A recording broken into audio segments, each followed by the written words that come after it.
Hello friends. सो आज के इस वीडियो में हम लोग डिस्कस करने वाले हैं न्यूट्रिशन इन एमीबा के बारे में। पिछले वीडियोस में हम लोग न्यूट्रिशन इन प्लांट में पढ़े थे, फोटोसिंथेसिस के बारे में पढ़े थे, क्लोरोफिल, क्लोरोप्लास्ट, ये सब के बारे में। आज हम लोग न्यूट्रिशन इन एनिमल्स पढ़ने वाले हैं और उसमें भी एमीबा का न्यूट्रिशन मेनली पढ़ने वाले हैं। उससे पहले एक कोटेशन है, keep trying never give up. कोशिश करते रहे, कभी भी हार नहीं माने। ये बहुत ज़रूरी है स्टूडेंट लाइफ में कि आप हमेशा कोशिश करते रहें, कभी भी हार नहीं माने। हम लोग जैसा हाल नहीं करिएगा जैसा हम लोग अपने क्लास 10th में किए थे, हार मान देते थे। So always keep trying, there are many peoples around you who will always support you, so keep trying. So आइए आज के टॉपिक पर चलते हैं हम लोग। सो आज का टॉपिक है nutrition in animals. So animals basically हैं क्या? एनिमल्स हेटेरोट्रॉपिक है नेचर में, क्योंकि वो क्या करते हैं, वो अपना न्यूट्रिशन किसी दूसरे प्लांट से लेते हैं या किसी दूसरे एनिमल से या प्लांट से लेते हैं, क्योंकि वो अपना सिंथेसिस नहीं कर सकते हैं। So animal obtain their food from other animal और प्लांट। एनिमल अपना फूड दूसरे एनिमल से लेते हैं या दूसरे प्लांट से लेते हैं। एनिमल के साथ साथ कुछ ऐसे प्लांट्स भी हैं जो अपना न्यूट्रिशन दूसरे प्लांट या एनिमल से लेते हैं। अब जैसे कि एग्जांपल में देखेंगे, एनिमल में जैसे बिग फिश है, मछली है। बड़ी मछली क्या करती है? छोटी मछली को खाती है। तो बिग फिश अपना न्यूट्रिशन स्मॉल फिश से लिया। उसी तरह बर्ड्स क्या करते हैं? इंसेक्ट्स को खाती है, तो बर्ड्स अपना न्यूट्रिशन इंसेक्ट से लिया। स्नेक क्या करता है? स्नेक बर्ड्स को खाता है, तो स्नेक अपना न्यूट्रिशन बर्ड्स से लिया। इंसेक्ट क्या करता है? इंसेक्ट डेड मैटर को खाता है, डेड या डिकेइंग मैटर को खाता है, तो इंसेक्ट अपना nutrition dead and decaying matter से लिया। नॉन ग्रीन प्लांट में एक एग्जांपल है यीस्ट। सो यीस्ट भी अपना न्यूट्रिशन एनिमल से या डेड एंड डिकेइंग मैटर, जैसे रोटी पर भी यीस्ट पनप सकता है। उसके अलावा ये हम लोग देखते हैं कुछ पेड़ जो कि इंसेक्ट्स को खाते हैं। कुछ प्लांट्स हैं, ग्रीन प्लांट्स भी हैं, लेकिन फिर भी वो इंसेक्ट्स को खाते हैं। वो अपना फूड सिंथेसिस नहीं कर सकते हैं क्योंकि उनके पास नाइट्रोजन की कमी होती है, वो कीचड़ में उगते हैं, या ऐसे अलग अलग भी कंडीशंस हैं। तो सबसे पहले हम लोग पिचर प्लांट को देखते हैं। पिचर प्लांट कैसा होता है? देखिए, पिचर प्लांट बेसिकली ऐसा ट्यूब लाइक स्ट्रक्चर होता है, ऐसा सिलेंड्रिक, ऊपर ऐसा फेस होता है। सो कोई भी इंसेक्ट आता है, इसमें यहाँ पर बैठता है, तो ये उसे अपने अंदर खींच लेती है। उसी तरह वेनस फ्लाई ट्रैप होता है। सो वेनस फ्लाई ट्रैप भी ऐसा कुछ होता है। इसका ऐसा करके इसका दो साइड्स होता है ऐसे, इस पर कोई भी इंसेक्ट आकर बैठता है तो ये ऐसे क्लोज हो जाता है और इंसेक्ट को मार देता है। उसके बाद एक सेंड्रियो है। सेंड्रियो एक गोल फूल जैसा लगेगा आप लोगों को देखने में, और इसके ऊपर टेंटिकल्स बने होते हैं ऐसे। मैं पिक्चर भी दे दूंगा वीडियो में, आप लोग पिक्चर में भी देख सकते हैं। तो सेंड्रियो ऐसा होता है, इस पर भी कोई इंसेक्ट बैठता है तो उसे शॉक से मार देता है और फिर उसका न्यूट्रिशन एब्जॉर्ब कर लेता है। सो ये सब तो हो गए न्यूट्रिशन कैसे ले रहे हैं कौन से एनिमल्स। अब एनिमल का डिवीजन देखते हैं फूड हैबिट्स पे। सो एनिमल का बेसिक डिवीजन है फूड हैबिट पे हर्बीवोरस, कार्निवोरस और ओमनीवोरस। अब हर्बीवोरस क्या है? सो हर्बीवोरस वो एनिमल्स होते हैं जो कि प्लांट्स को खाते हैं। हर्बीवोरस ग्रीन प्लांट्स को खाते हैं। तो herbivorous are those animals who eats green plants. इसके एग्जांपल में डियर, ऑक्स, स्क्वायरल मतलब गिलहरी, goat, rabbit, grass, hippopotamus, grasshopper. Carnivorous में देखते हैं, कार्निवोरस मतलब होता है जो भी एनिमल सिर्फ फ्लेश को खाता हो। फ्लेश बोल दो या मीट बोल दो, या किसी एनिमल को खाता हो, वो ऐसे एनिमल्स कार्निवोरस होते हैं जो किसी फ्लेश या मीट या एनिमल, सिर्फ फ्लेश, मीट या एनिमल को खाते हैं, जैसे वल्चर, गिद्ध, किंगफिशर भी एक पक्षी है, लिजार्ड, छिपकली, वुल्फ, भेड़िया, सांप, ये सब कार्निवोरस एनिमल है। उसके बाद कुछ एनिमल्स ओमनीवोरस होते हैं। अब ओमनीवोरस मीन्स हुआ जो एनिमल्स ग्रीन प्लांट और फ्लेश दोनों खाए, ग्रीन प्लांट एंड फ्लेश दोनों खाए। तो इसमें एग्जांपल्स में सबसे कॉमन एग्जांपल ह्यूमंस जो हम लोग देखते हैं, human, dog, crow, sparrow, bear, ant, it. हम लोग जो भी फूड खाते हैं उसका मेन अल्टीमेट सोर्स क्या है? सन है। So we get food and energy from sun. Directly और इनडायरेक्टली हम लोग सन पर ही डिपेंडेंट है। जैसे एग्जांपल में देखिए, कोई भी एक ग्रास हुआ, तो ग्रास अपना फोटोसिंथेसिस करता है किससे? सनलाइट से, सनलाइट की हेल्प से करता है फोटोसिंथेसिस। तो ग्रास को खाया ग्रास हॉपर एक इंसेक्ट है, उसको अब ग्रास हॉपर को मान लीजिए रैट खा लिया, चूहा खा लिया या कोई भी जीव खा लिया, फिर उसके बाद इसे कोई और पक्षी कोई और जानवर खा लिया। तो सो एनर्जी सबको, मेन सबका अल्टीमेट सोर्स क्या है? सन है। अब जैसे प्लांट अपना फूड प्रोड्यूस किया, उसको कोई एनिमल खाया, बकरी खाया, और उसके बाद फिर बकरी को इंसान खा गए, तो सो मेन सबका सोर्स सनलाइट ही है। सनलाइट से ही हम सारे जानवर को फूड और एनर्जी मिलता है। So sun is ultimate source of energy. So अब देखते हैं न्यूट्रिशन में डिफरेंट प्रोसेस क्या होते हैं। सो कोई भी प्रोसेस हो रहा है तो उसके अंदर, कोई भी एक प्रोसेस के अंदर बहुत सारा प्रोसेस इन्वॉल्व होते हैं और एक सिस्टमेटिक वे से फंक्शन करते हैं। So different steps of nutrition हम लोग जानते हैं। सो फर्स्ट स्टेप है इंजेशन। इंजेशन क्या है? Ingestion means taking in of solid food. So ingestion मतलब हुआ भोजन को अंदर लेना, खाना खाना। Digestion means breaking down food.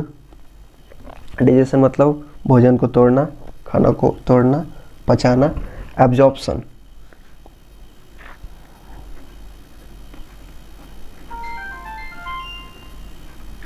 Absorption मतलब हुआ, एब्जॉर्प्शन मतलब हुआ किसी भी फूड, जो भी डाइजेस्टेड फूड है उसको एब्जॉर्ब करना। उसके बाद आता है एसिमिलेशन। एसिमिलेशन मीन्स होता है यूटिलाइजेशन, मतलब कि जो भी फूड डाइजेस्ट हो गया उसको यूज करना, डाइजेस्ट होने के बाद एब्जॉर्ब हो गया उसके बाद यूज करना, उसी को एसिमिलेशन कहते हैं। और लास्ट में इजेशन। इजेशन क्या है?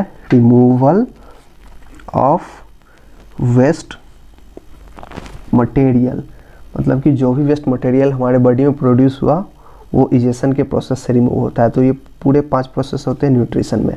पहला क्या है? इंजेशन, जिसमें कोई भी ऑर्गेनिज्म किसी भी फूड को इंटेक करता है।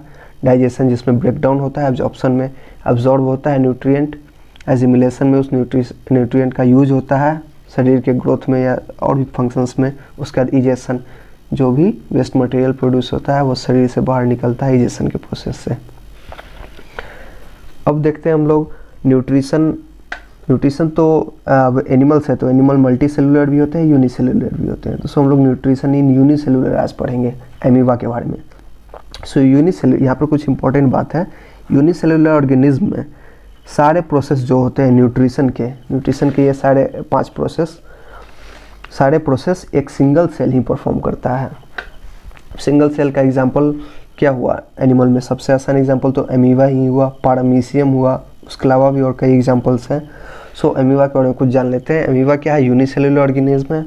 क्या खाता है? तो ये एनिमल्स एंड प्लांट को खाता है। ये कौन से एनिमल्स? प्लांट को। माइक्रोस्कोपिक एनिमल्स और प्लांट को खाता है जो कि पानी में पाए जाते हैं, वाटर बॉडीज में पाए जाते हैं।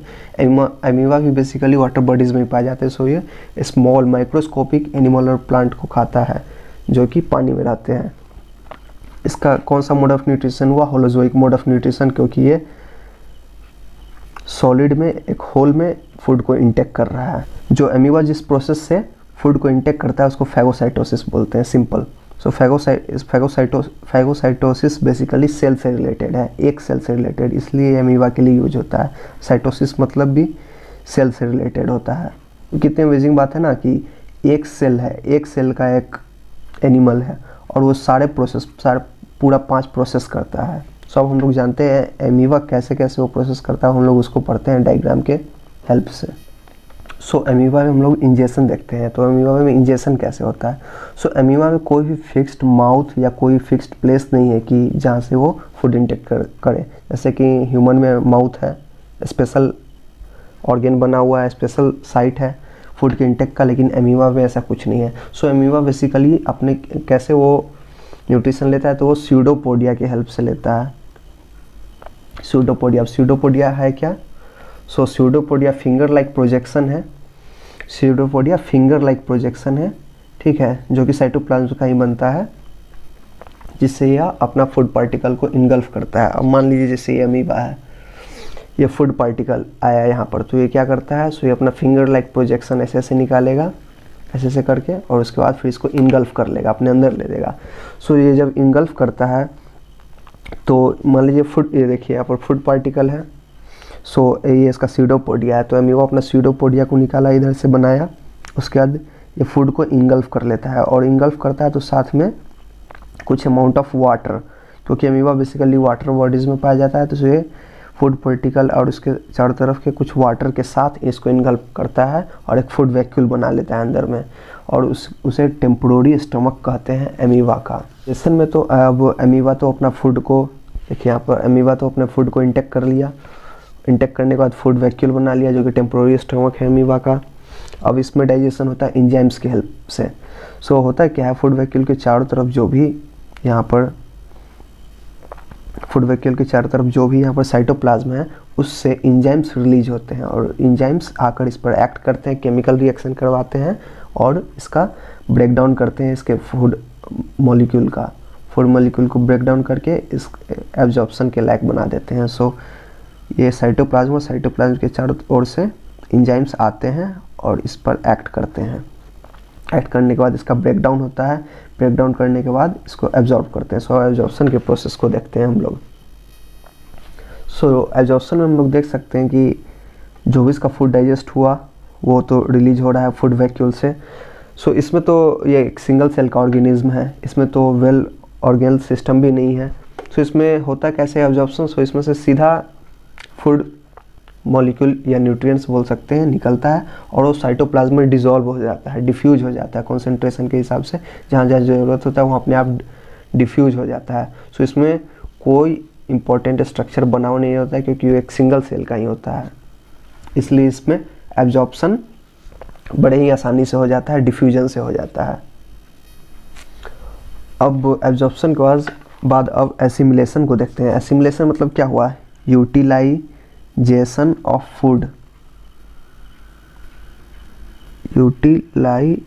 Of food.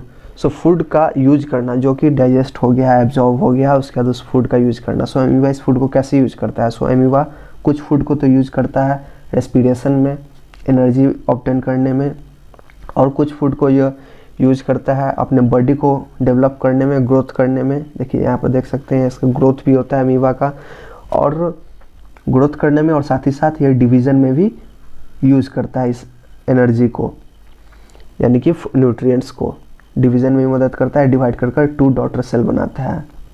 ये तो हो गया यूटिलाइजेशन ऑफ फूड। उसके बाद इजेशन को देखते हैं। इजेशन मतलब क्या हुआ, removal of waste material. Waste material बोल सकते हैं, या अनवांटेड फूड या वेस्ट मटेरियल जो भी हुआ उसे रिमूव करता है।